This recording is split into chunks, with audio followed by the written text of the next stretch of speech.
नमस्कार बच्चों। आज हम लोग हिंदी में कबीर के दोहे पढ़ेंगे। आप लोग जानते हैं कि भक्ति काल के प्रमुख कवि कबीर हैं।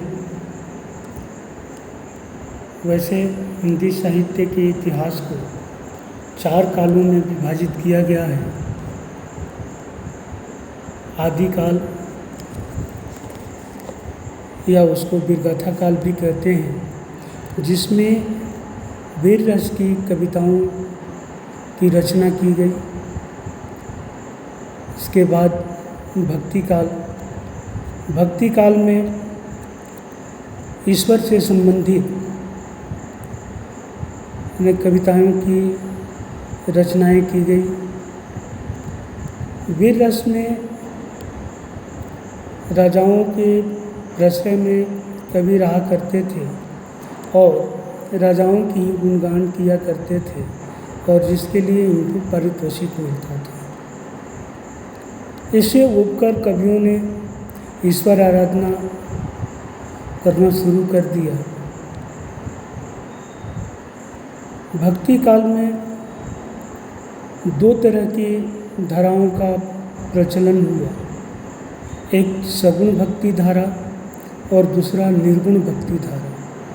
सगुण भक्ति धारा के प्रतिनिधि कवि गोस्वामी तुलसीदास, सूरदास आदि बहुत सारे कवि हुए।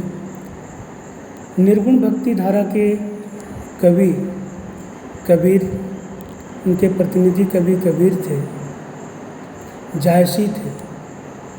ये लोग निर्गुण निरंकार ब्रह्म की उपासना की। सगुण भक्ति में 2 शाखाएं प्रचलित हुई, रामाश्रय शाखा और दूसरा कृष्णाश्रय शाखा। रामाश्रय शाखा के प्रतिनिधि कवि गोस्वामी तुलसीदास थे और कृष्णाश्रय शाखा के प्रतिनिधि कवि सूरदास थे। निर्गुण भक्ति में भी 2 धाराओं का प्रचलन हुआ, एक ज्ञान मार्गी शाखा और दूसरा प्रेम मार्गी शाखा। ज्ञान मार्गी शाखा के प्रतिनिधि कवि कबीर थे। प्रेम मार्गी शाखा के प्रतिनिधि कवि मलिक मोहम्मद जायसी थे। इनकी कबीर की प्रमुख रचनाएं बीजक में संग्रहित है, और उस समय आडंबर समाज में काफ़ी फैल गया था, जिस पर कबीर कुठाराघात किए, वो उसका विरोध किए। से हिंदू और मुस्लिम दोनों संप्रदायों पर जिसमें काफ़ी आडंबर भर गए थे, और दोनों पर इन्होंने बराबर व्यंग किया। यानी हिंदुओं के लिए उन्होंने कहा, पाहन पूजत हरि मिले मैं पूजूं पहाड़, पाहन ते चक्की भली कूट खाए संसार। मुसलमानों के लिए भी उन्होंने किया, कंकर पत्थर जोड़ के मस्जिद दियो बनाए, तापचड़ी मुल्ला भाग दे क्या बहरा हुआ खुदा। तो इस तरह से दोनों धर्मों पर भी इन्होंने व्यंग किया।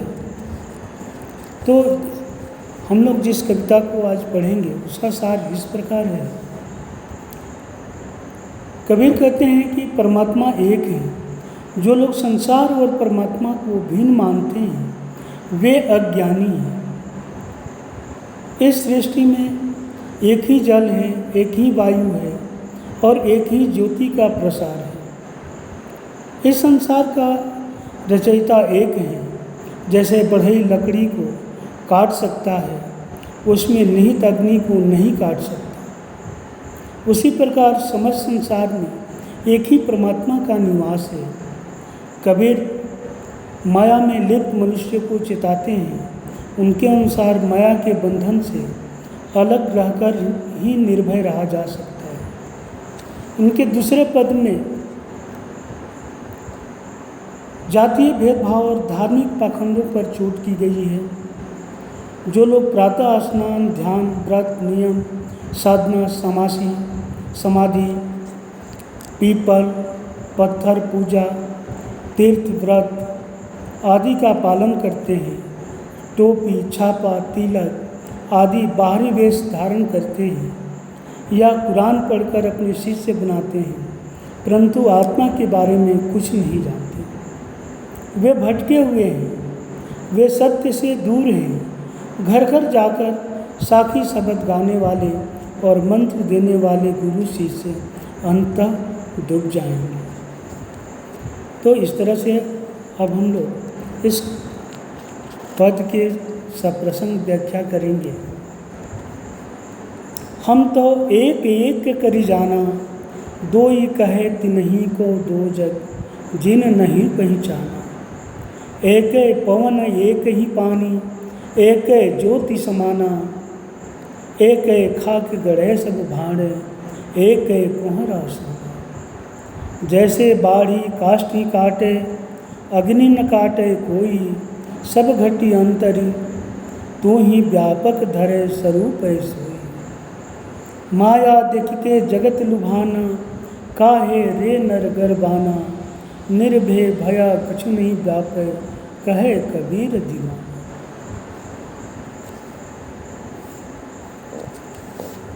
ये पद जो है एकेश्वरवादी निर्गुणी संत कबीर द्वारा रचित है। संत कबीर जगत ब्रह्म दोनों को दो पृथक अस्तित्व नहीं मानते, वे एक ही परमात्मा तत्व की सत्ता स्वीकार करते हैं। उनके अनुसार इस नानाविध संसार का रचयिता एक परमात्मा है। संसार के समस्त रूपों में उसी एक की सत्ता विद्यमान है। इस भाव को व्यक्त करते हुए वे कहते हैं, हम तो उस एक परमात्मा को एक ही मानते हैं। जो लोग उस परम तत्व को आत्मा, परमात्मा, जीव, ब्रह्म आदि दो अलग अस्तित्व मानते हैं, उन्होंने वास्तव में उस परमात्मा को जाना ही नहीं है। उनके लिए संसार नरक है, अज्ञानवास। वे एक को दो मान बैठे हैं। पूरी सृष्टि में पवन एक है, जल एक है और उसी एक ही परमात्मा की ज्योति समस्त संसार में व्याप्त है। इस संसार का रचयिता भी एक है। सभी का निर्माण एक ही मिट्टी से हुआ है तथा उन्हें एक ही कुम्हार ने बनाया है। अर्थात सभी मानवों का निर्माण जल, नभ, अग्नि आदि 5 तत्वों से हुआ है तथा उनका निर्माता भी एक ही है। जैसे बढ़ई लकड़ी को तो काट सकता है, किंतु उसमें निहित अग्नि को नहीं काट सकता। उसी प्रकार मनुष्य का शरीर नश्वर है, किंतु उसमें निहित आत्मा अमर और अकाट्य है। हे परमात्मा, सभी प्राणियों में तू ही व्याप्त है। तूने ही विभिन्न रूप स्वरूप धारण किए हुए हैं। कबीर मनुष्य को संबोधित करते हुए कहते हैं, हे मनुष्य, संसार के मायामय रूप को देखकर यह सारा संसार लुप्त हो गया है। भला तू इस झूठी माया पर क्यों गर्व करता है? प्रभु प्रेम में दीवाने कबीर कहते हैं, जो लोग माया मोह से मुक्त हो जाते हैं वे निर्भय रहते हैं, उन्हें किसी प्रकार का कोई भय नहीं प्राप्त है। दूसरा पद है, संतों देखत जग बवराना, साच कहो तो मारन धावे, झूठे जगपति आना। नेमी देखा धर्मी देखा, प्राप्त करे स्नाना, आत्म मारी पखान ही पूजे, उनमें कछु नहीं ज्ञाना। बहुतक देखा पीर औलिया, पढ़े किताब कुराना, कै मुरीद तदबीर बतावे, उनमें उहे जो ज्ञाना। आसन मारी डीम्ब धरी बैठे, मन में बहुत गुमाना, पीपर पाथर पूजन लागे, तीरथ गर्भ भुलाना। टोपी पहिरे माला पहिरे, छाप तिलक अनुमाना, साखी शब्द ही गावत भूले, आत्म खबर न जाना। हिंदू कहे मोहि राम प्यारा, तुर्क कहे रहीमाना, आपस में दो लर लर मुँह, मर्म न काहू जाना। घर घर मंत्र देत फिरत है, महिमा के अभिमाना, गुरु के सहित सिख सब बूढ़े, अंत काल पछताना। कहे कबीर सुनो हो संतो, ये सब भर्म भुलाना, केति कि कहूँ कहाँ नहीं माने, सहज सहज समान।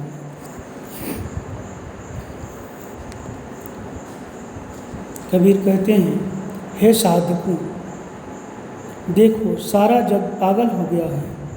यदि उनमें सामने सच्ची बात कही जाए तो वे नाराज होकर मारने दौड़ते हैं और असत्य बातों पर विश्वास करते हैं।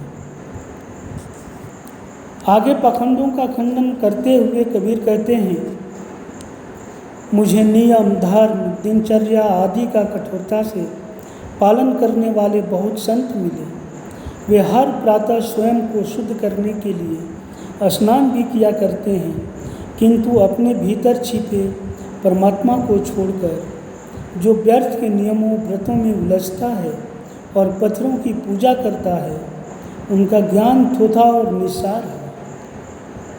कबीरदास ने हिंदू मुसलमान दोनों को आड़े हाथों लेते हुए कहते हैं, मैंने बहुत से पीर पैगंबर देखे हैं जो अपने शिष्यों को धार्मिक ग्रंथ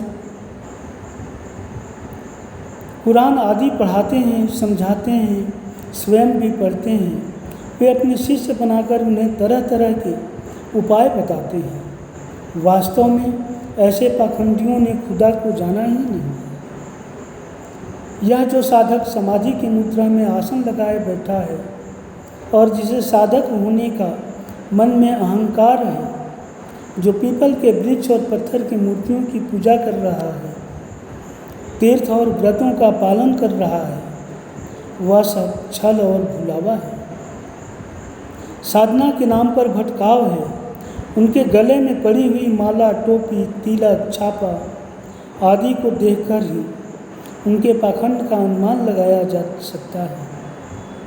वे लोगों को प्रभु ज्ञान देने के लिए साखी और शब्द गाते फिरते हैं, किंतु वास्तव में उन्हें स्वयं परमात्मा ज्ञान नहीं है।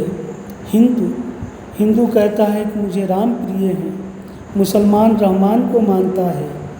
इस प्रकार राम और रहीम के नाम पर, हिंदू और मुसलमान के नाम पर ये दोनों लड़ते हैं, झगड़ते हैं। सत्य यह है कि न ईश्वर को हिंदू ने समझा है, न मुसलमान। ईश्वर के नाम पर लड़ने वाला व्यक्ति मूर्ख और अज्ञानी है। ऐसे पाखंडी लोग घर घर जाकर लोगों को गुरु मंत्र बांट रहे हैं। यह सब अपनी महिमा बढ़ाने के का फेर ही है। ऐसे तथाकथित गुरु अभिमानी हैं।